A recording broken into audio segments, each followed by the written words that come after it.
ਕਿ ਸਮੂਹ ਪ੍ਰਾਪਤਨ ਸੂਰਬੀਰ ਮਾਤਾਵਾਂ ਅਤੇ ਬੀਬੀਆਂ ਨੂੰ ਸਮਰਪਿਤ ਹੋਵੇਗਾ, ਜਿਸ ਦੇ ਵਿੱਚ $10,000 ਤੋਂ ਵੱਧ ਕੈਸ਼ ਇਨਾਮ ਤੇ ਪ੍ਰਾਈਜ਼ ਵੰਡੇ ਜਾਣਗੇ। ਇਹ ਮੁਕਾਬਲਾ 14 ਜੁਲਾਈ ਦਿਨ ਐਤਵਾਰ Gurdwara Sikh cultural society Richmond Hill New York ਵਿਖੇ ਹੋਏਗਾ। ਪੂਰੇ ਅਮਰੀਕਾ ਅਤੇ ਕੈਨੇਡਾ ਦੇ ਵੱਖ-ਵੱਖ ਸ਼ਹਿਰਾਂ ਤੋਂ ਖਿਡਾਰੀ ਪਹੁੰਚ ਰਹੇ ਹਨ। ਮੁਕਾਬਲੇ ਵਿੱਚ ਭਾਗ ਲੈਣ ਵਾਲੇ ਖਿਡਾਰੀਆਂ ਨੂੰ theyoung.org ਤੇ ਆਨਲਾਈਨ ਰਜਿਸਟ੍ਰੇਸ਼ਨ ਕਰਨੀ ਲਾਜ਼ਮੀ ਹੈ। ਰਜਿਸਟ੍ਰੇਸ਼ਨ ਡੈਡਲਾਈਨ 30 ਜੂਨ ਦੀ ਹੈ। ਸਰਬੱਤ ਸੰਗਤਾਂ ਦੇ ਚਰਨਾਂ ਵਿੱਚ ਬੇਨਤੀ ਹੈ ਕਿ ਗੱਤਕੇ ਮੁਕਾਬਲੇ ਵਿੱਚ ਪਹੁੰਚ ਕੇ ਵੱਧ ਚੜ੍ਹ ਕੇ ਹਾਜ਼ਰੀ ਭਰੋ ਅਤੇ ਖਿਡਾਰੀਆਂ ਦੇ ਜ਼ੋਰ ਵੇਖੋ ਜੀ। ਵਾਹਿਗੁਰੂ ਜੀ ਕਾ ਖਾਲਸਾ, ਵਾਹਿਗੁਰੂ ਜੀ ਕੀ ਫਤਿਹ। ਕੀ ਤੁਸੀਂ ਰੋਜ਼ਾਨਾ ਕੰਮ ਤੇ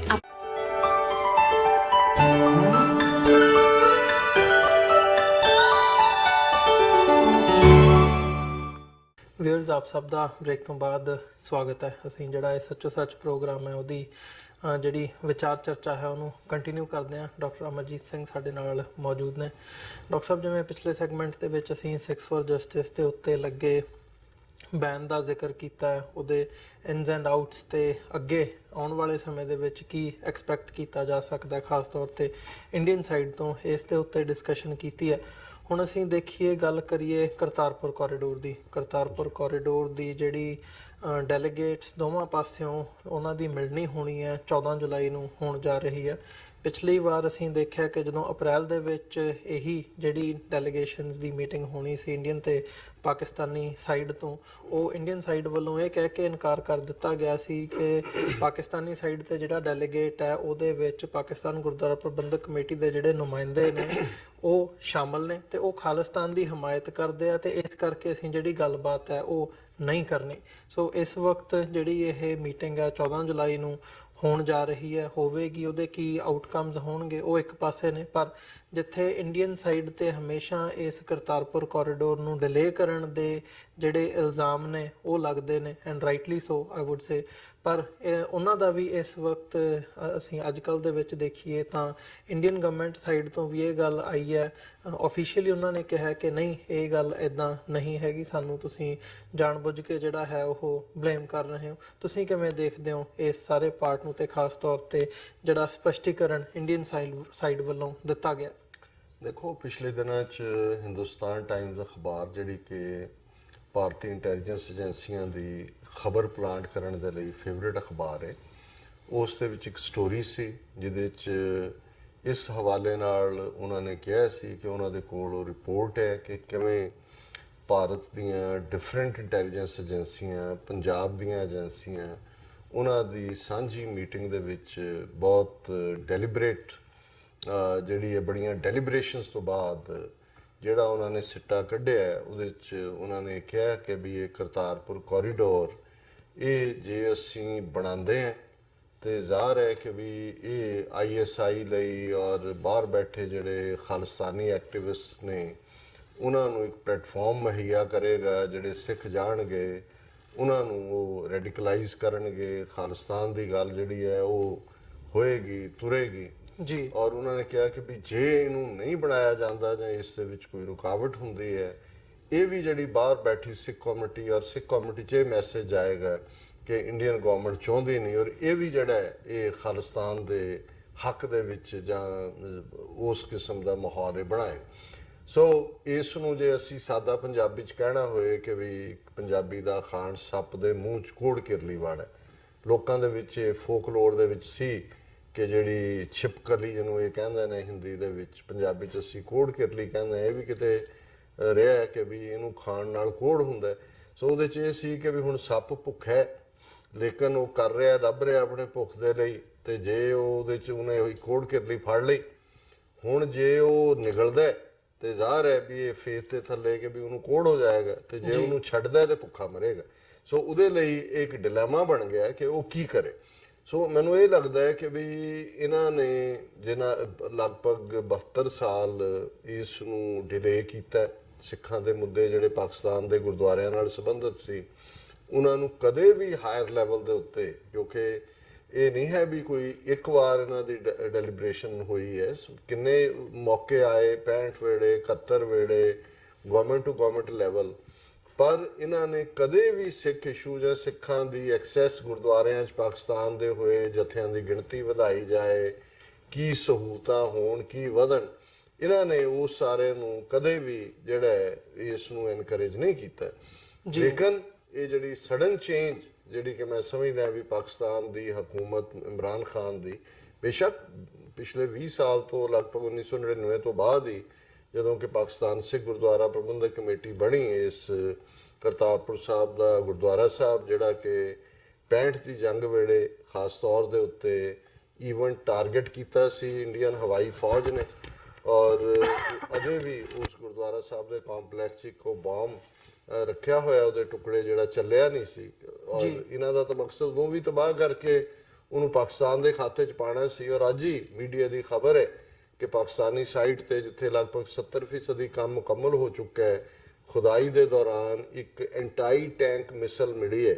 ਜਿਹੜੀ ਕਿ ਉਹਨਾਂ ਨੇ ਧਰਤੀ ਦੇ ਵਿੱਚ ਵਿਛਾਈ ਹੋਈ ਸੀ, ਉਹਦੀ ਪਿਕਚਰ ਵੀ ਹੈ। ਸੋ ਜ਼ਾਹਰ ਹੈ ਕਿ ਵੀ ਇਹ ਜਿਹੜਾ ਇਹਨਾਂ ਨੇ ਤਾਂ ਕਦੇ ਵੀ ਭਾਰਤ ਨੂੰ ਜਾਂ ਦੂਜਿਆਂ ਨੂੰ ਇਹ ਨਹੀਂ ਸੀ ਕਿ ਜੰਗ 'ਚ ਅਸੀਂ ਜਾਂ ਉਸ ਪੀਰੀਅਡ 'ਚ ਪੋਲੀਟੀਕਲੀ ਵੀ ਅਸੀਂ ਇਸ ਥਾਂ ਨੂੰ ਮਹਿਫੂਜ਼ ਕਰਨ ਦੀ ਗੱਲ ਕਰੀਏ। ਸੋ ਮੈਂ ਸਮਝਦਾ ਵੀ ਕਈ ਵਾਰ ਜਦੋਂ ਰੱਬੀ ਕ੍ਰਿਸ਼ਮੇ ਹੁੰਦੇ ਨੇ, ਬਾਬਾ ਨਾਨਕ ਦਾ 550 ਸਾਲਾ ਉਹਨਾਂ ਦਾ ਪ੍ਰਕਾਸ਼ ਪੁਰਬ ਦਾ ਇਹ ਵਰ੍ਹੇ, ਔਰ ਇਮਰਾਨ ਖਾਨ ਦੀ ਹਕੂਮਤ ਨੇ ਬੋਲਡ ਸਟੈਪ ਲੈਂਦੇ ਆ ਆਪਣੀ ਐਸਟੈਬਲਿਸ਼ਮੈਂਟ, ਜਨਰਲ ਬਾਜਵਾ ਫੌਜ ਦੇ ਮੁਖੀ ਨੇ, ਉਹਨਾਂ ਦੀ ਕਿਉਂਕਿ ਫੁੱਲ ਬੈਕਿੰਗ ਹੈ, ਔਰ ਉਸ ਦੇ ਨਾਲ ਉਹਨਾਂ ਨੇ ਜਿਹੜਾ 28 ਨਵੰਬਰ ਨੂੰ ਇਸ ਦੀ ਸ਼ੁਰੂਆਤ ਸੰਗੇ ਬੁਨਿਆਦ ਰੱਖਿਆ, ਗੱਲਬਾਤ ਤੁਰੀ। ਸੋ ਜ਼ਾਹਰ ਹੈ ਕਿ ਭਾਰਤ ਉਸ ਸਥਿਤੀ ਦੇ ਵਿੱਚ ਆ ਗਿਆ ਜਿਹੜੀ ਉਹਨਾਂ ਦੀਆਂ ਆਪਣੀਆਂ ਏਜੰਸੀਆਂ ਦਾ ਹੀ ਕਹਿਣਾ ਹੈ, ਜਿਹੜਾ ਸੱਪ ਦੇ ਮੂੰਹ 'ਚ ਕੋੜ ਕਿਰਲੀ ਵਾਲੀ ਗੱਲ ਹੈ ਜੀ। ਹੁਣ ਜ਼ਾਹਰ ਹੈ ਕਿ ਪਾਕਿਸਤਾਨ ਦੀ ਹਕੂਮਤ ਦਾ ਇਸ ਮਾਮਲੇ 'ਚ PR ਵੀ ਬਹੁਤ ਵਧੀਆ, ਜਿੰਨੀ ਉੱਥੇ ਡਿਵੈਲਪਮੈਂਟ ਚੱਲ ਰਹੀ ਹੈ ਔਰ ਉਹ ਟਰਾਂਸਪੇਰੈਂਟਲੀ ਵਧੀਆ, ਉਹਦੇ 'ਚ ਕੋਈ ਲੁਕ ਲਕਾ ਨਹੀਂ ਹੈ ਵੀ ਅੰਦਰ ਬੈਠ ਕੇ ਕੋਈ ਉਹ ਆਪਣੀ ਬੁੱਕਲ ਦੇ ਵਿੱਚ ਲੱਡੂ ਭੋਰ ਰਹੇ ਨੇ। ਉਹਨਾਂ ਨੇ ਕਿ ਕੀ ਡਿਵੈਲਪਮੈਂਟ ਹੋਈ, ਔਰ ਸੋਸ਼ਲ ਮੀਡੀਆ ਦਾ ਜ਼ਮਾਨਾ ਹੈ, ਹਰ ਕੋਈ ਜਾਣ ਰਿਹਾ ਕਿ ਵੀ ਉਹਨਾਂ ਵਾਲੇ ਪਾਸਿਓਂ ਤਾਂ ਪੂਰਾ ਕੱਲਾ ਇਨਫਰਾਸਟ੍ਰਕਚਰ ਜਾਂ ਦੂਜਾ ਹੀ ਸਟੇਟ ਆਫ ਦਾ ਆਰਟ ਨਹੀਂ ਬਣ ਰਿਹਾ। ਈਵਨ ਜਿਹੜੀ ਬਾਬਾ ਨਾਨਕ ਦੇ 500 ਸਾਲਾ ਪ੍ਰਕਾਸ਼ ਪੁਰਬ ਨੂੰ ਲੈ ਕੇ ਜਿਹੜੀਆਂ ਬਾਕੀ ਗੁੱਡਵਿਲ ਜੈਸਚਰਸ ਨੇ, ਉੱਥੋਂ ਦੀ ਬੱਲੋ ਕੇ ਰੱਖ ਦਾ ਨਾਂ ਬਾਬੇ ਨਾਨਕ ਦੇ ਨਾਂ ਤੇ ਰੱਖਣਾ, ਯੂਨੀਵਰਸਿਟੀ ਦੀ ਗੱਲ, ਰੇਲਵੇ ਸਟੇਸ਼ਨ, ਔਰ ਫਿਰ ਅਸੀਂ ਦੇਖਦੇ ਹਾਂ ਈਵਨ ਬਾਬੇ ਦੀ ਬੇਰ ਸਿਆਲਕੋਟ ਦਾ ਗੁਰਦੁਆਰਾ ਸਾਹਿਬ, ਉਸ ਨੂੰ ਦਰਸ਼ਨਾਂ ਦੇ ਲਈ ਖੋਲ੍ਹਿਆ ਗਿਆ, ਔਰ ਉਸ ਦੇ ਨਾਲ ਬੜੀ ਖੂਬਸੂਰਤ ਸਰੋਵਰ ਔਰ ਨੈਚੁਰਲ এনवायरमेंट ਔਰ ਦੂਸਰੇ ਉਸ ਨੂੰ ਸਿਰਜਿਆ ਗਿਆ। ਇਸੇ ਤਰ੍ਹਾਂ ਅਸੀਂ ਦੇਖਦੇ ਹਾਂ ਕਿ ਵੀ ਬਾਕੀ ਵੀ ਜੈਸਚਰ ਜਿਹੜੇ ਨੇ ਪਾਕਿਸਤਾਨ ਦੀ ਹਕੂਮਤ ਵੱਲੋਂ ਉਹ ਦੱਸਦੇ ਨੇ ਕਿ ਉਹ ਸਿੰਸੀਅਰ ਨੇ ਇਸ ਮਾਮਲੇ ਦੇ ਵਿੱਚ। ਹੁਣ ਜਿਵੇਂ ਤੁਸੀਂ 14 ਜੁਲਾਈ ਦੀ ਮੀਟਿੰਗ ਦੀ ਗੱਲ ਕੀਤੀ, ਮੈਨੂੰ ਲੱਗਦਾ ਵੀ ਇਹ ਟੈਕਨੋਕ੍ਰੈਟਸ ਦੀ ਮੀਟਿੰਗ ਦਾ ਹੀ ਅਗਲਾ ਸਿਰ ਹੈ, ਪਰ ਇਹ ਰਿਪੀਟਡਲੀ ਮੀਟਿੰਗਸ ਜਿਹੜੀਆਂ ਨੇ ਇਹ ਭਾਰਤ ਨੂੰ ਮੌਕਾ ਵੀ ਦਿੰਦੀਆਂ ਨੇ ਕਿ ਉਹ ਉਹਨਾਂ ਨੂੰ ਬਲੌਕ, ਜਿਵੇਂ ਉਹਨਾਂ ਨੇ 2 ਅਪ੍ਰੈਲ ਵਾਲੀ ਜਿਹੜੀ ਆਬਜੈਕਸ਼ਨ ਕਰਕੇ ਕਿ ਜੀ ਇਹਦੇ 'ਚ ਖਾਲਿਸਤਾਨੀ ਆ ਗਏ ਤੇ ਇਹ ਉਹਨੂੰ ਡਿਲੇ ਕੀਤਾ। ਪਰ ਅੱਜ ਜਿਉਂ ਹੀ ਇਹ ਖਬਰ ਪਿਛਲੇ ਦਿਨਾਂ 'ਚ, ਕਿਉਂਕਿ ਉਹੀ ਰੰਧਾਵਾ ਜਿਹੜਾ ਅਮਰਿੰਦਰ ਦਾ ਮੁੱਛ ਦਾ ਵਾਲ ਹੈ, ਉਹਨੇ ਜਿਹੜਾ ਕਰਤਾਰਪੁਰ ਡਿਵੈਲਪਮੈਂਟ ਬੋਰਡ ਦਾ ਵੀ ਉਹਨੇ 2 ਦਿਨ ਪਹਿਲਾਂ ਕਿਹਾ ਕਿ ਵੀ ਡਿਲੇ ਉਧਰੋਂ ਨਹੀਂ ਹੈ, ਉਧਰ ਠੀਕ ਹੈ, ਇੱਥੇ ਅਜੇ 30% ਕੰਮ ਵੀ ਨਹੀਂ ਹੋਇਆ ਇੰਡੀਆ ਵਾਲੇ ਪਾਸਿਓਂ, ਇਹ ਡਿਲੇ ਕਰ ਰਹੇ ਨੇ। ਸੋ ਜ਼ਾਹਰ ਹੈ ਕਿ ਜਦੋਂ ਕੋਈ ਗੱਲ ਸਾਹਮਣੇ ਨਜ਼ਰ ਆ ਰਹੀ ਹੁੰਦੀ ਹੈ, ਔਰ ਇਹ ਜਦੋਂ ਉਹਨੂੰ ਰਵੀਸ਼ ਕੁਮਾਰ ਨੂੰ ਇਸ ਵਾਰ ਉਹਨੇ ਕਿਹਾ ਜੀ ਨਾ ਅਸੀਂ ਤਾਂ ਬਹੁਤ ਤੇਜ਼ੀ ਨਾਲ ਕਰ ਰਹੇ ਹਾਂ, ਅਸੀਂ ਟਰਮੀਨਲ ਉੱਥੇ ਬਣ ਰਿਹਾ, ਉੱਥੇ ਫਲਾਣਾ ਹੋ ਰਿਹਾ, ਢਿਮਕਾ ਹੋ ਰਿਹਾ। ਸੋ ਕੁੱਲ ਮਿਲਾ ਕੇ ਮੈਨੂੰ ਇਹ ਲੱਗਦਾ ਹੈ ਕਿ ਵੀ ਇਹ ਹਾਈਡ ਐਂਡ ਸੀਕ ਇੰਡੀਅਨਸ ਖੇਡ ਰਹੇ ਨੇ, ਛੂ ਛਬਾਈ। ਲੇਕਿਨ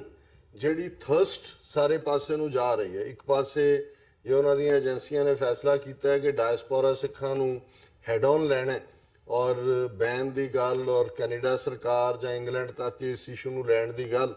ਉਹ ਕਰ ਰਹੇ ਨੇ। ਸੋ ਫਿਰ ਮੈਨੂੰ ਇਹ ਲੱਗਦਾ ਹੈ ਕਿ ਵੀ ਉਹ ਕੁਛ ਨਾ ਕੁਛ ਡਿਲੀਵਰ ਵੀ ਉਹਨਾਂ ਨੂੰ ਕਰਨਾ ਪਏਗਾ ਇਸ ਮੁੱਦੇ ਤੇ, ਔਰ ਇਸ ਦੇ ਲਈ ਕੀ ਫਾਈਨਲ, ਕਿਉਂਕਿ ਇਹ 2 ਗੱਲਾਂ ਬੜੀਆਂ ਸਪਸ਼ਟ ਹੁੰਦੀਆਂ ਨੇ। ਜਦੋਂ ਤੁਸੀਂ ਦੋਸਤਾਨਾ ਅੰਦਾਜ਼ ਦੇ ਵਿੱਚ ਇਮਾਨਦਾਰੀ ਦੇ ਨਾਲ ਕੁਝ ਕਰਨ ਦੇ ਮੂਡ 'ਚ ਹੁੰਦੇ ਹੋ, ਫਿਰ ਤਾਂ ਕਦੇ ਰੌਲਾ ਹੀ ਨਹੀਂ ਹੁੰਦਾ। ਤੁਸੀਂ ਕੁਝ ਵੀ ਕਰਨਾ ਹੈ, ਉਹਨਾਂ ਨੂੰ ਆ ਕੇ ਜੀ ਆਹ ਪਿਆ ਕਰ ਲਓ।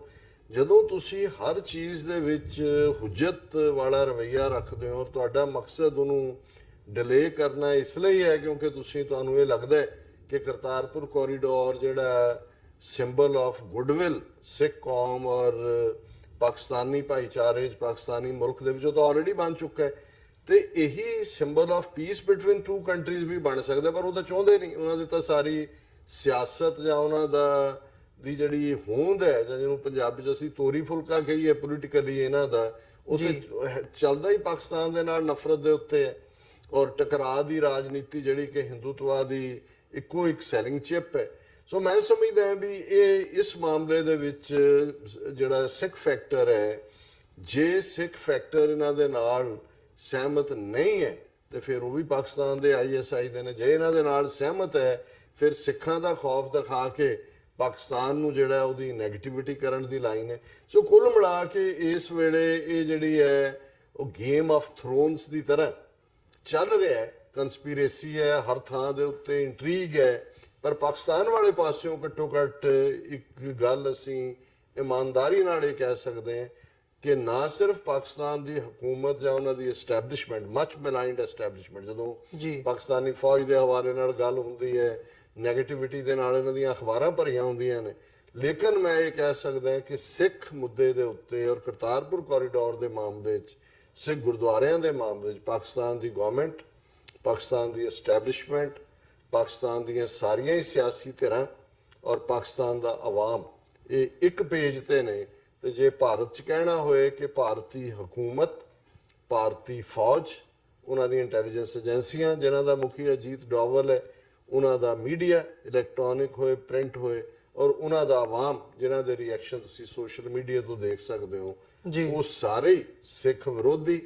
ਕਰਤਾਰਪੁਰ ਕੋਰੀਡੋਰ ਵਿਰੋਧੀ, ਔਰ ਕੋਈ ਵੀ ਗੱਲ ਜਿਹੜੀ ਸਿੱਖਾਂ ਮੁਸਲਮਾਨਾਂ ਦੀ ਸਾਂਝ ਨੂੰ ਮਜ਼ਬੂਤ ਕਰੇ ਉਸ ਨੂੰ ਦੇਸ਼ ਦੇ ਨਾਲ ਗੱਦਾਰੀ ਦੇ ਤੌਰ ਤੇ ਲੇਬਲ ਲਾ ਰਹੇ ਨੇ। ਸੋ ਜਿੱਥੇ ਇਹ ਦੋ, ਜਿਹਨੂੰ ਤੁਸੀਂ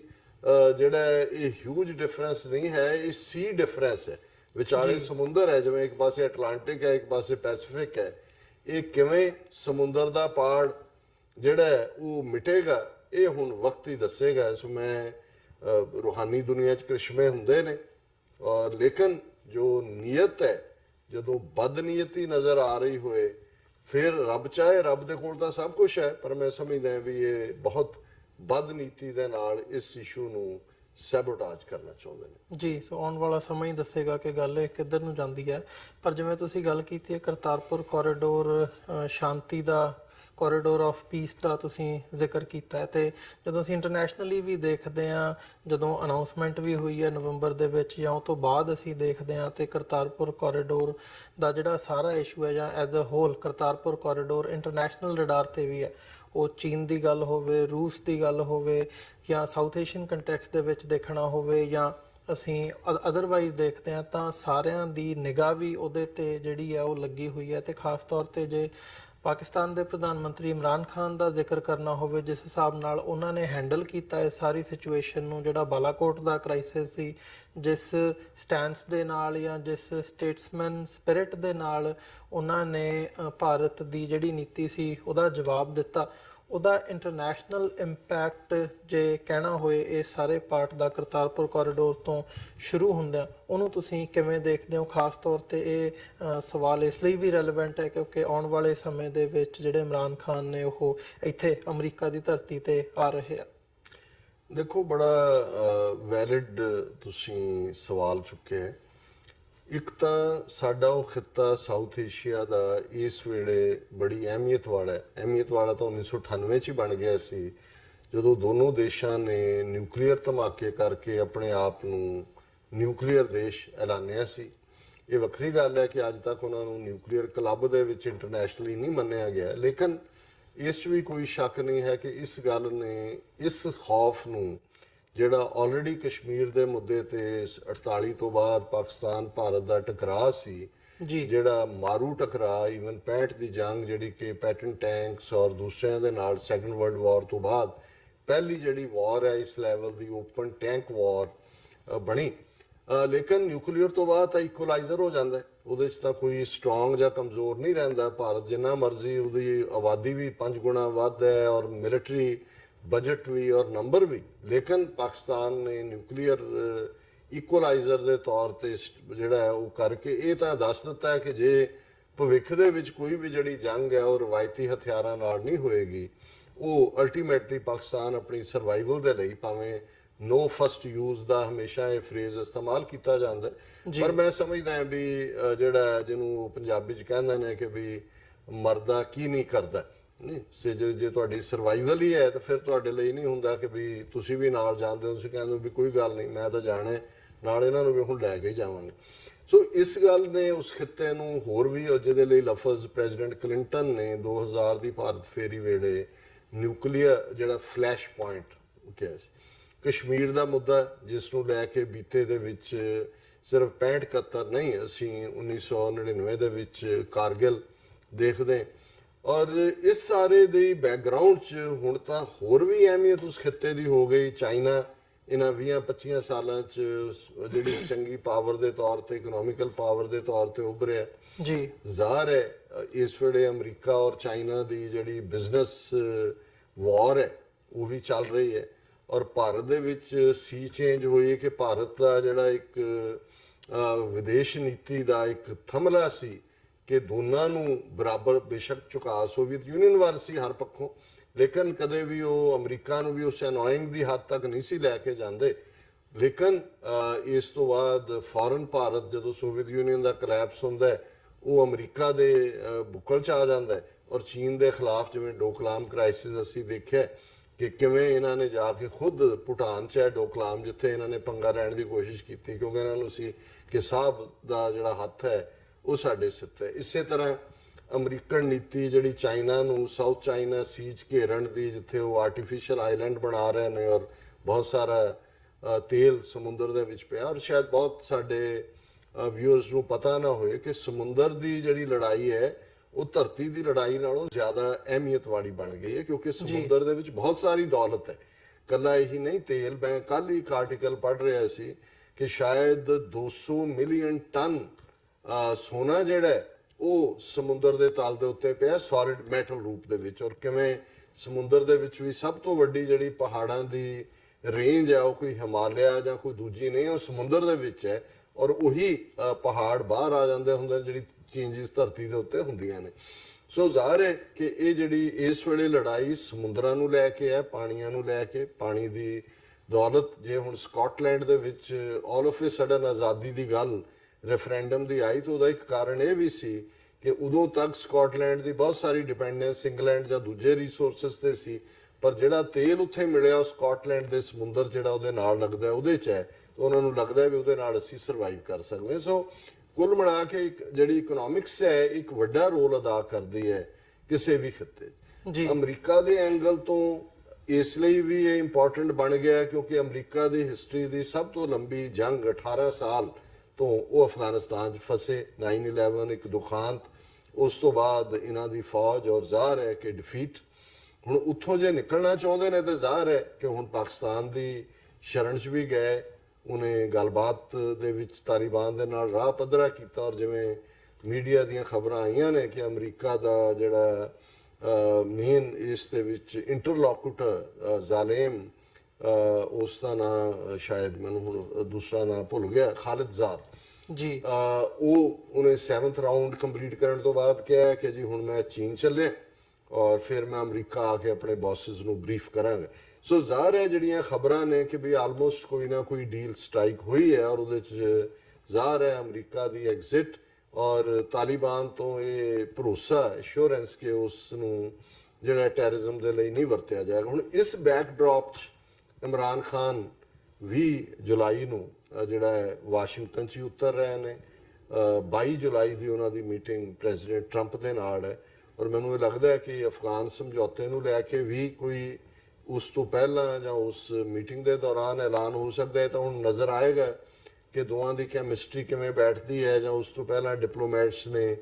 ਕੀ ਆਪਸ ਦੇ ਵਿੱਚ ਹੱਲ ਕੀਤਾ। ਸੋ ਕੁੱਲ ਮਿਲਾ ਕੇ ਜਦੋਂ ਅਸੀਂ ਕਰਤਾਰਪੁਰ ਕੋਰੀਡੋਰ ਦੀਆਂ ਇੰਟਰਨੈਸ਼ਨਲ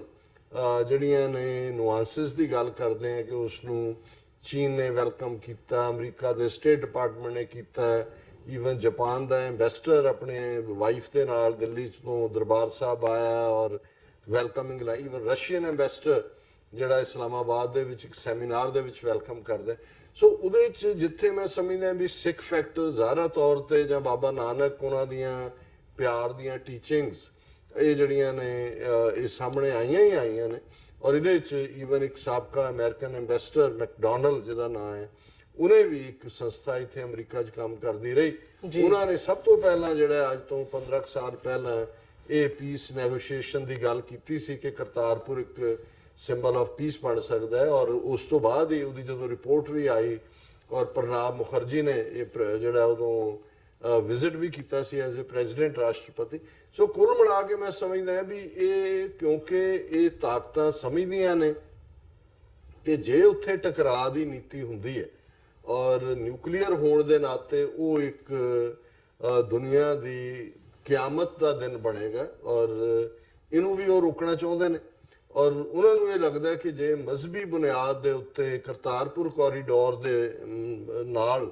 ਦੋਨੋਂ ਮੁਲਕਾਂ ਦੇ ਵਿੱਚ ਵੀ ਗੱਲਬਾਤ ਦਾ ਸਿਲਸਿਲਾ ਸ਼ੁਰੂ, ਹਾਲਾਂਕਿ ਇੰਡੀਆ ਡਿਸਟੈਂਸ ਕਰ ਰਿਹਾ ਹੈ, ਜਿਹਦਾ ਮਤਲਬ ਇਹ ਨਹੀਂ ਅਸੀਂ ਪਾਕਿਸਤਾਨ ਨਾਲ ਗੱਲ ਕਰ ਰਹੇ ਹਾਂ, terror and talks can't go together, ਔਰ ਪਾਕਿਸਤਾਨ ਪਹਿਲਾਂ ਡੂ ਮੋਰ ਉਹ ਵੀ ਆਪਣੇ ਆਪ 'ਚ ਬੜੇ ਪਾਵਰ ਬਣੇ ਹੋਏ ਨੇ, ਥਰਡ ਰੇਟ ਲੋਕ।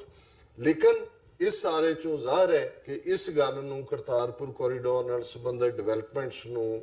ਬੀਜਿੰਗ ਦੇ ਵਿੱਚ, ਵਾਸ਼ਿੰਗਟਨ ਦੇ ਵਿੱਚ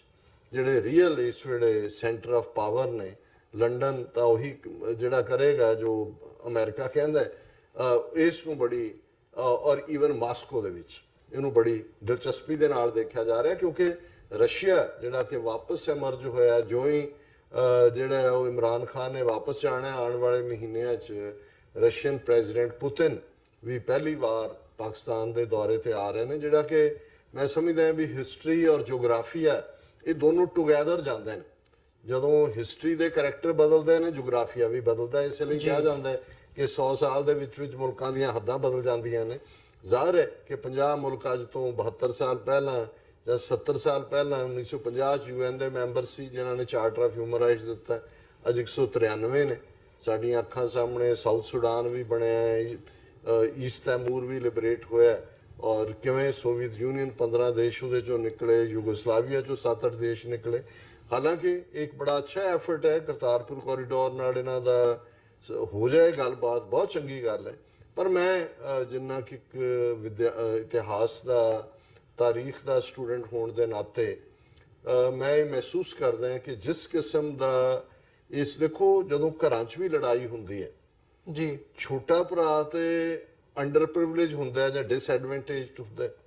ਵੱਡਾ ਹੁੰਦਾ। ਤੇ ਜੇ ਛੋਟਾ ਵਿਗੜ ਵੀ ਰਿਹਾ ਹੋਏ, ਕਈ ਮਾਮਲਿਆਂ 'ਚੋਂ ਜ਼ਿਆਦਤੀ ਵੀ ਕਰ ਰਿਹਾ ਹੋਏ, ਜੇ ਵੱਡਾ ਭਰਾ ਸੱਚਮੁੱਚ ਵੱਡਾਪਨ ਦਿਖਾਏ ਤੇ ਘਰਾਂ ਦੀ ਜਿਹੜੀ ਅਮਨ ਵੀ ਬਹਾਲ ਹੁੰਦਾ ਹੈ, ਉਹਨਾਂ 'ਚ ਭਰਾਵਾਂ 'ਚ ਵੀ ਉਹ ਇਕਮੁੱਠ ਹੁੰਦੇ ਨੇ। ਪਰ ਜੇ ਵੱਡਾ ਹੀ ਮਿੱਥ ਲੈ ਕਿ ਵੀ ਨਹੀਂ ਮੈਂ ਤਾਂ ਇਹਨਾਂ ਨੂੰ ਦੇ ਪੱਲੇ ਵੀ ਕੁਝ ਨਹੀਂ ਪਾਉਣਾ ਔਰ ਮੈਨੂੰ ਕੋਈ ਨਹੀਂ ਹੈ, ਟੁੱਟਦਾ ਟੱਬਰ ਟੁੱਟ ਜਾਏ, ਤੇ ਫਿਰ ਉਹਨਾਂ ਘਰਾਂ ਦਾ ਕੀ ਹਾਲ ਹੁੰਦਾ ਅਸੀਂ ਦੇਖਦਾ ਹੀ ਹੈਗੇ। ਸੋ ਉੱਥੇ ਵੀ ਉਸ ਕੰਟੈਕਸਟ 'ਚ ਦੇਖਣਾ ਹੋਏ ਤੇ ਭਾਰਤ ਸਾਊਥ ਏਸ਼ੀਆ ਦੀ ਸਾਰਕ ਦੇਸ਼ਾਂ 'ਚ ਵੱਡਾ ਮੁਲਕ, ਵੱਡੀ ਉਹਨਾਂ ਦੀ ਆਬਾਦੀ, ਗਿਣਤੀ, ਉਸ ਦੇ ਨਾਤੇ ਜੇ ਉਹ ਚਾਹੁੰਦਾ ਬੀਤੇ 'ਚ ਵੀ ਔਰ ਅੱਜ ਵੀ ਜੇ ਅਸੀਂ ਆਪਣੇ ਗੁਆਂਢੀਆਂ ਦੇ ਨਾਲ ਅਮਨ ਕਾਇਮ ਰੱਖਣਾ, ਫਿਰ ਤਾਂ ਕੋਈ ਪ੍ਰੋਬਲਮ ਹੀ ਨਹੀਂ ਸੀ। ਪ੍ਰੋਬਲਮ ਕਸ਼ਮੀਰ ਦੀ ਹੈ। UN ਸਿਕਿਉਰਿਟੀ ਕੌਂਸਲ ਦੇ ਰੈਜ਼ੋਲੂਸ਼ਨ ਨੇ ਕਿ ਭਾਈ ਲੋਕਾਂ ਤੋਂ ਪੁੱਛ ਲਓ, ਇਸ ਨੂੰ ਨਜਿੱਠਿਆ ਜਾ ਸਕਦਾ ਹੈ। ਬਾਕੀ ਤਾਂ ਕੋਈ ਟਕਰਾਅ ਨਹੀਂ ਹੈ, ਹੱਦਾਂ ਮਿੱਥੀਆਂ ਹੋਈਆਂ ਨੇ, ਇੰਟਰਨੈਸ਼ਨਲ ਬਾਰਡਰ ਬਣਿਆ ਹੋਇਆ ਭਾਰਤ ਪਾਕਿਸਤਾਨ ਦੇ ਵਿੱਚ। ਲੇਕਿਨ ਜੇ ਜ਼ਹਿਨੀਅਤ ਇਹ ਹੈ ਕਿ ਵੀ ਸਾਡੇ ਅਸੀਂ ਜਿਹੜਾ ਅਖੰਡ ਭਾਰਤ ਬਣਾਉਣਾ ਹੈ, ਅਸੀਂ ਇਸ ਮਲੇਛ ਦੇਸ਼ ਨੂੰ ਜਿਹੜਾ ਐਕਸੈਪਟ ਹੀ ਨਹੀਂ ਕਰਦੇ, ਔਰ ਇਹ ਸਾਰੇ ਜਿਹੜੇ ਨੇ ਬਾਹਰੋਂ ਆਏ ਜਿਹੜੇ ਨੇ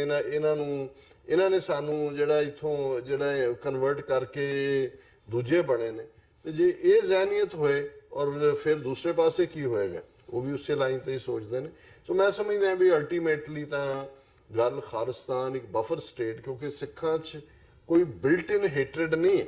ਨਾ ਮੁਸਲਮਾਨਾਂ ਦੇ ਖਿਲਾਫ ਹੈ ਨਾ ਹਿੰਦੂਆਂ ਦੇ ਖਿਲਾਫ ਹੈ ਜੀ। ਸਾਡੀ ਲੜਾਈ 18ਵੀਂ ਸਦੀ 'ਚ ਵੀ ਜ਼ੁਲਮ ਦੇ ਖਿਲਾਫ ਸੀ। ਇਸ ਲਈ ਆਮ ਮੁਸਲਮਾਨੀ ਆਵਾਮ ਦੇ ਨਾਲ ਔਰ ਉਹਨਾਂ ਦੀ ਸਾਰੀ ਧਾਰਮਿਕ ਮਜ਼ਹਬੀ ਟ੍ਰੈਡੀਸ਼ਨ ਦੇ ਨਾਲ ਸਾਡੀ ਸਾਂਝ ਰਹੀ ਹੈ। ਸਾਈਂ ਮੀਆਂ ਮੀਰ ਤੋਂ ਸੰਗੇ ਬੁਨਿਆਦ ਗੁਰੂ ਅਰਜਨ ਸਾਹਿਬ ਰਖਵਾਉਂਦੇ ਨੇ। ਜਦੋਂ ਗੁਰੂ ਗੋਬਿੰਦ ਸਿੰਘ ਸਾਹਿਬ ਡਾਇਰੈਕਟ ਜਿਹੜਾ ਔਰੰਗਜ਼ੇਬ ਦੇ ਮਾਈਟ ਨੂੰ ਚੈਲੰਜ ਵੀ ਕਰ ਰਹੇ ਨੇ, ਤਾਂ ਫਿਰ ਉਹ ਪੀਰ ਬੁੱਧੂ ਸ਼ਾਹ ਹੋਣ, ਨਬੀ ਖਾਨ, ਗਨੀ ਖਾਨ, ਜਿਹੜੇ ਸਮਝਦੇ ਸੀ ਕਿ ਗੁਰੂ ਸਾਹਿਬ ਦਾ ਜਿਹੜਾ ਕੋਈ ਇਹਨਾਂ ਦੇ ਮਨ 'ਚ ਵੈਰ ਵਿਰੋਧ ਨਹੀਂ ਹੈ, ਇਹ ਜ਼ੁਲਮ ਦੇ ਖਿਲਾਫ ਲੜ ਰਹੇ ਨੇ। ਸੋ ਇਸੇ ਤਰ੍ਹਾਂ ਅਸੀਂ ਕੋਈ ਹਿੰਦੂ ਧਰਮ ਦੀ ਖਿਲਾਫਤ ਨਹੀਂ ਕਰਦੇ, ਇਹਨਾਂ ਦਾ ਆਪਣਾ ਜੋ ਮਰਜ਼ੀ ਇਸ ਨੂੰ ਮੰਨਣ, ਬੁੱਤਾਂ ਨੂੰ ਮੰਨਣ, ਪੱਥਰਾਂ ਨੂੰ ਮੰਨਣ, ਸੱਪ ਨੂੰ ਮੰਨਣ, ਬਾਂਦਰ ਨੂੰ ਮੰਨਣ, ਸਾਨੂੰ ਕੀ ਇਤਰਾਜ਼ ਹੈ ਇਸ ਦੇ ਉੱਤੇ। ਪਰ ਜੇ ਉਹ ਇਸ ਕਿਸਮ ਦੀ ਵਿਚਾਰਧਾਰਾ ਜਿਹੜੀ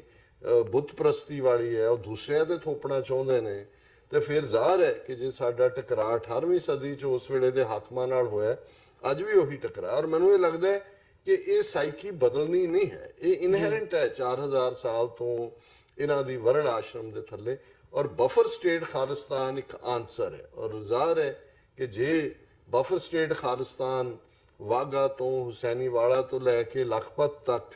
ਇੱਕ ਦੋਨਾਂ ਦੇ ਵਿੱਚ ਜਿਓਗ੍ਰਾਫੀਕਲ ਇੱਕ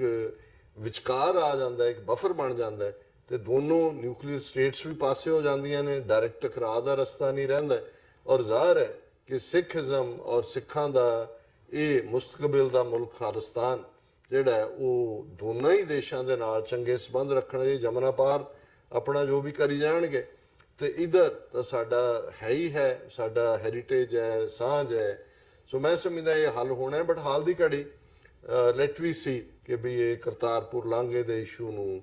ਕਿਵੇਂ ਹੈਂਡਲ ਕਰਦੇ ਨੇ। ਜੀ ਡਾਕਟਰ ਸਾਹਿਬ, ਜਿਵੇਂ ਤੁਸੀਂ ਅਫਗਾਨਿਸਤਾਨ ਵਾਰ ਦਾ ਜ਼ਿਕਰ ਕੀਤਾ ਵੀ 7 ਰਾਉਂਡ ਜਿਹੜੀ ਗੱਲਬਾਤ ਹੈ ਉਹ ਮੁਕੰਮਲ ਹੋ ਚੁੱਕੀ ਹੈ, ਇਸ ਨੂੰ ਮੁੱਖ ਰੱਖਦਿਆਂ ਹੋਇਆਂ ਕਿਉਂਕਿ ਸਾਊਥ ਏਸ਼ੀਅਨ ਖਿੱਤੇ ਦੇ ਵਿੱਚ ਅਫਗਾਨਿਸਤਾਨ ਦੀ ਇੱਕ ਅਹਿਮ ਥਾਂ ਹੈ, ਪਾਕਿਸਤਾਨ ਉਹਦੇ ਨਾਲ ਲੱਗਦਾ ਨੇਬਰ ਹੈ। ਹੁਣ ਜਦੋਂ ਇਮਰਾਨ ਖਾਨ ਇੱਥੇ ਟਰੰਪ ਨੂੰ ਮਿਲਣ ਦੇ ਲਈ ਆ ਰਹੇ ਆ, ਜਿਹੜੀ ਸਾਊਥ ਏਸ਼ੀਅਨ ਪੋਲਿਟਿਕਸ ਹੈ ਉਹਦੇ ਵਿੱਚ ਵੀ ਕਾਫੀ ਜਿਹੜੀਆਂ ਤਬਦੀਲੀਆਂ ਨੇ ਉਹ ਇਸ ਸਭ ਦੇ ਰਿਗਾਰਡਿੰਗ ਆਉਂਦੀਆਂ ਨਜ਼ਰ ਆ ਰਹੀਆਂ ਨੇ। ਇੰਡੀਆ ਕਿਤੇ ਨਾ ਕਿਤੇ ਅਮਰੀਕਾ ਤੋਂ ਥੋੜੀ ਜੀ ਦੂਰੀ ਵੀ ਜਿਹੜੀ ਹੈ ਆਪਸੀ ਸਬੰਧਾਂ ਦੇ ਵਿੱਚ ਦੇਖਣ ਨੂੰ ਮਿਲ ਰਹੀ ਹੈ, ਤੇ ਪਾਕਿਸਤਾਨ ਦੂਜੇ ਪਾਸੇ ਜਿਹੜਾ 9/11 ਤੋਂ ਬਾਅਦ ਅਮਰੀਕਾ ਨੇ ਜਿਹੜੀ ਇੱਕ ਹਿਸਾਬ ਨਾਲ ਸਿੱਧੀ ਲਾਈਨ ਖਿੱਚੀ ਹੋਈ ਸੀ ਪਾਕਿਸਤਾਨ ਦੇ ਖਿਲਾਫ, ਉਹ ਵੀ ਕਿਤੇ ਨਾ ਕਿਤੇ ਮਿਟਦੀ ਨਜ਼ਰ ਆ ਰਹੀ ਹੈ। ਥੋੜਾ ਜਿਹਾ ਜਿਹੜੀ ਗਰਮ ਜੋਸ਼ੀ ਹੈਗੀ ਹੈ ਜਾਂ ਜਿਹੜੀ ਗਰਮੈਸ਼ ਹੈ ਆਪਸੀ ਸਬੰਧਾਂ ਦੇ ਵਿੱਚ ਅਮਰੀਕਾ ਤੇ ਪਾਕਿਸਤਾਨ ਦੇ ਵਿੱਚ ਉਹ ਨਜ਼ਰ ਆ ਰਹੀ ਹੈ। ਸੋ ਇਹ ਜਿਹੜੀ ਪੋਲਿਟਿਕਸ ਸਾਊਥ ਏਸ਼ੀਅਨ ਖਿੱਤੇ ਨੂੰ ਮੁੱਖ ਰੱਖਦਿਆਂ ਹੋਇਆਂ ਤੇ ਇੰਟਰਨੈਸ਼ਨਲ ਅਰੀਨਾ ਦੇ ਵਿੱਚ ਜਿਹੜੀਆਂ ਇਹ ਚੇਂਜਸ ਆ ਰਹੀਆਂ ਨੇ, ਆਮ ਤੌਰ ਤੇ ਇਹਨੂੰ ਤੁਸੀਂ ਕਿਵੇਂ ਦੇਖਦੇ ਹੋ? ਇਹ ਗੱਲ ਕਿੱਧਰ ਨੂੰ ਜਾਂਦੀ ਨਜ਼ਰ ਆਉਂਦੀ ਹੈ? ਦੇਖੋ, ਇੱਕ ਸਿਆਸੀ ਅਖਾਣ ਮੈਂ ਅਕਸਰ ਦੁਹਰਾਉਂਦਾ ਕਿਉਂਕਿ ਕਈ ਵਾਰ ਇੱਕ ਗੱਲ ਦੇ ਵਿੱਚ ਹੀ ਸਾਰੀ ਜਿਹੜੀ ਹੈ ਉਹ ਜਵਾਬ ਦੀ ਤਹਿ ਪਈ ਹੁੰਦੀ ਹੈ। ਔਰ ਉਹ ਹੈ ਕਿ ਵੀ there are no permanent friends or foes in politics. Permanent only are interests. ਜੀ, ਕਿ ਕੋਈ ਵੀ ਸਿਆਸਤ ਦੇ ਵਿੱਚ ਪੱਕਾ ਦੋਸਤ ਜਾਂ ਦੁਸ਼ਮਣ ਨਹੀਂ ਹੁੰਦਾ। ਜੇ ਕੁਝ ਪੱਕਾ ਹੈ ਤੇ ਉਹ ਤੁਹਾਡੇ ਹਿੱਤ ਹੁੰਦੇ ਨੇ, ਲਾਭ ਹਾਨੀ, ਫਾਇਦਾ ਨੁਕਸਾਨ। ਸੋ ਜ਼ਾਹਰ ਹੈ ਅਮਰੀਕਾ ਜਾਂ ਯੂਰਪ ਜਿਹੜੇ ਦੁਕਾਨਦਾਰ ਦੇਸ਼ ਨੇ, ਵਪਾਰੀ ਦੇਸ਼ ਨੇ, ਵਪਾਰੀ ਦੀ ਤਾਂ ਬਿਰਤੀ ਜਾਂ ਉਹਦੀ ਜ਼ਹਿਨੀਅਤ ਹੀ ਫਾਇਦੇ ਔਰ ਨੁਕਸਾਨ ਦਾ ਹੀ ਉਹਦੀ ਪ੍ਰੋਗਰਾਮਿੰਗ ਇਹ ਹੋਈ ਹੁੰਦੀ ਹੈ। ਸੋ ਅਮਰੀਕਾ ਨੇ ਜਦੋਂ ਇਨੀਸ਼ੀਅਲੀ ਭਾਰਤ ਨੂੰ ਆਪਣੀ ਬੁੱਕਲ 'ਚ ਲੈਣ ਦੀ ਕੋਸ਼ਿਸ਼ ਕੀਤੀ, ਪਹਿਲਾਂ ਤਾਂ 92 ਦੇ ਵਿੱਚ ਨਰਸਿਮਹਾ ਰਾਓ ਦੇ ਵੇਲੇ ਜਿਹਨੂੰ ਸੋ ਕਾਲਡ ਇਕਨੋਮਿਕਲ ਰਿਫਾਰਮਸ ਕਿਹਾ ਗਿਆ, ਮਕਸਦ ਸੀ ਕਿ ਸਾਡੀਆਂ ਕਾਰਪੋਰੇਸ਼ਨਾਂ ਲਈ ਔਰ ਸਾਡੇ ਜਿਹੜੇ ਬਿਗ ਹਾਊਸਿਸ ਨੇ, ਵੱਡੇ ਵੱਡੇ ਸਾਡੇ ਜਿਹੜੇ ਬਿਜ਼ਨਸ ਘਰਾਣੇ ਨੇ, ਉਹਨਾਂ ਦੇ ਲਈ ਆਪਣੀ ਮਾਰਕੀਟ ਖੋਲੋ। ਔਰ ਉਹ ਮਾਰਕੀਟ ਖੁੱਲ ਗਈ। ਔਰ ਉੱਥੇ ਵੀ ਉਹਨਾਂ ਨੇ ਜਿਹੜੀ ਡਾਇਰੈਕਟ ਫੋਰਨ ਇਨਵੈਸਟਮੈਂਟ ਦੇ ਥੱਲੇ ਕਿ 51-49 ਦੀ ਰੇਸ਼ੋ ਦੇ ਨਾਲ ਦਰਵਾਜ਼ਾ ਖੋਲ ਦਿੱਤਾ ਜੀ, ਕੋਈ ਵੀ ਤੁਸੀਂ ਜੇ ਕਰਨਾ ਹੈ 49% ਬਾਹਰਲੀ ਇਨਵੈਸਟਮੈਂਟ ਹੋ ਸਕਦੀ ਹੈ। ਸੋ ਜ਼ਾਹਰ ਹੈ ਕਿ ਇਹ ਦਰਵਾਜ਼ਾ ਖੁੱਲ੍ਹਣਾ ਸੀ। ਉਸ ਤੋਂ ਬਾਅਦ ਬੜੇ ਬੜੇ ਜਾਇੰਟ ਜਿਹੜੇ ਸੀ ਅਮਰੀਕਾ ਦੇ, ਉੱਥੇ ਜਾ ਕੇ ਵੱਡੀਆਂ ਵੱਡੀਆਂ ਚੇਨਸ ਵੀ ਖੁੱਲੀਆਂ, ਕੁਝ ਕਾਮਯਾਬ ਰਹੀਆਂ, ਕੁਝ ਨਹੀਂ ਹੋਈਆਂ। ਪਰ ਉਹਦੇ ਨਾਲ ਅਮਰੀਕਾ ਦਾ ਇੰਟਰਸਟ ਕਿਤੇ ਨਾ ਕਿਤੇ ਉਸ ਖਿੱਤੇ ਦੇ ਵਿੱਚ ਵਪਾਰਕ ਐਂਗਲ ਤੋਂ ਵੀ ਬਣ ਗਿਆ। ਫਿਰ ਭਾਰਤ ਦਾ ਇੱਕ ਵੱਡਾ ਡਿਫੈਂਸ ਇਕਵਿਪਮੈਂਟ ਦਾ ਬਾਇਰ ਹੋਣਾ, ਕਿਉਂਕਿ ਜ਼ਾਹਰ ਹੈ ਕਿ ਵੀ ਭਾਵੇਂ ਉੱਥੇ ਐਜੂਕੇਸ਼ਨ ਜਾਂ ਹੈਲਥ ਜਾਂ ਦੂਸਰੇ ਇਨਫਰਾਸਟ੍ਰਕਚਰ ਜਾਂ ਕਾਮਨ ਹੋਰ ਸਮਾਜ ਦੀਆਂ ਚੀਜ਼ਾਂ, ਟਾਇਲਟਸ ਔਰ ਦੂਜਿਆਂ ਲਈ ਬਜਟ ਨਾ ਹੋਏ, ਲੇਕਿਨ ਜਿਹੜਾ ਫੌਜੀ ਬਜਟ ਦੇ ਨਾਂ ਥੱਲੇ ਜਿਹੜਾ ਉਹਨਾਂ ਨੂੰ ਕਮਿਸ਼ਨ ਖਾਣ ਨੂੰ ਮਿਲਦਾ, ਬਾਹਰਲਿਆਂ ਨੂੰ ਵਪਾਰ ਮਿਲਦਾ। ਸੋ ਜ਼ਾਹਰ ਹੈ ਵੀ ਇੱਕ ਦੌੜ ਰਸ਼ੀਆ ਔਰ ਅਮਰੀਕਾ ਦੇ ਵਿੱਚ ਭਾਰਤ ਦੇ ਉਸ ਔਰ ਇਜ਼ਰਾਈਲ ਵੀ ਉਸ ਦੌੜ ਦੇ ਵਿੱਚ ਸ਼ਾਮਲ ਹੋ ਗਿਆ ਜੀ, ਉਹ ਸਾਰੇ ਦੇ ਨਾਲ ਜੁੜਿਆ। ਸੋ ਬਾਕੀ ਅਸੀਂ ਸਟ੍ਰੈਟੇਜਿਕ ਦੇਖਦੇ ਹਾਂ ਕਿਉਂਕਿ ਭਾਰਤ ਦਾ ਆਪਣਾ ਇੰਟਰਸਟ ਸੀ ਕਿ ਅਫਗਾਨਿਸਤਾਨ 'ਚ ਉਸ ਦਾ ਕਿਤੇ ਨਾ ਕਿਤੇ ਜਿਹੜਾ ਨੌ ਉੜਨਾ ਚਾਹੀਦਾ ਔਰ ਉਸ ਨੂੰ ਉਨੀ ਕੁ ਇੰਪੋਰਟੈਂਸ ਮਿਲੇ। ਉਹ ਗੱਲ ਬਣੀ ਨਹੀਂ ਹੈ ਕਿਉਂਕਿ ਉੱਥੇ ਕੋਈ ਇਹਨਾਂ ਦਾ ਬਾਰਡਰ ਵੀ ਨਹੀਂ ਲੱਗਦਾ। ਹਾਲਾਂਕਿ ਇਹਨਾਂ ਨੇ ਵਾਇਆ ਅਫਗਾਨਿਸਤਾਨ ਪਾਕਿਸਤਾਨ ਨੂੰ ਦਹਿਸ਼ਤਗਰਦੀ ਦਾ ਸ਼ਿਕਾਰ ਬਣਾਇਆ ਔਰ ਕਿਵੇਂ ਬਲੋਚਿਸਤਾਨ ਔਰ ਦੂਸਰੇ ਦੇ ਵਿੱਚ ਗੜਬੜ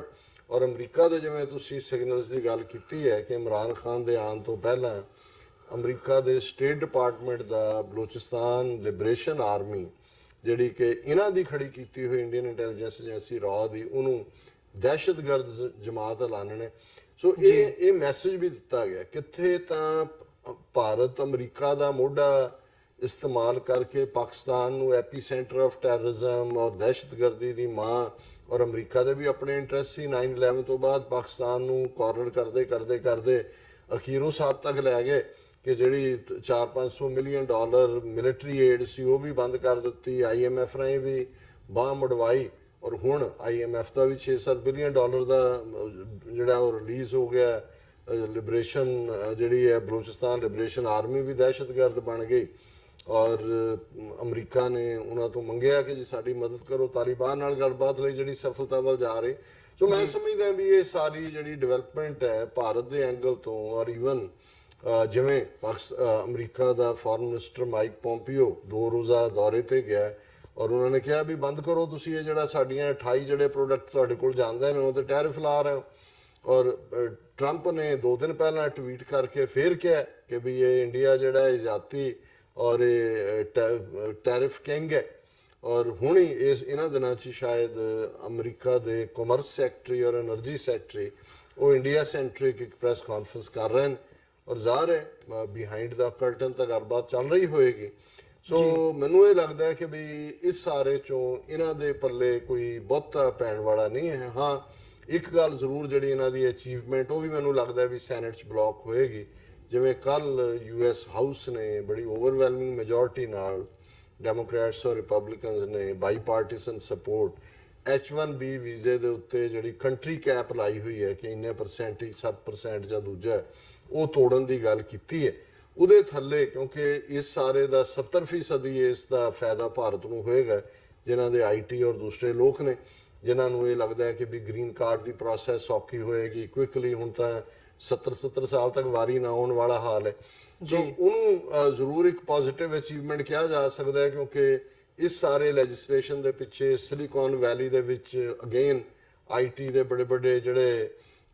ਨੇ ਫਿਗਰਸ ਜਿਨ੍ਹਾਂ ਨੂੰ ਭਾਰਤ ਦੀ ਸਸਤੀ ਲੇਬਰ ਚਾਹੀਦੀ ਹੈ ਔਰ ਉਹਨਾਂ ਦਾ ਹੱਥ ਹੈ। ਲੇਕਿਨ ਸੈਨੇਟ ਦੇ ਵਿੱਚ ਇਸ ਦੇ ਜਿਹੜੀ ਹੈ ਕਿਉਂਕਿ ਰਿਪਬਲਿਕਨ ਮੈਜੋਰਿਟੀ ਹੈ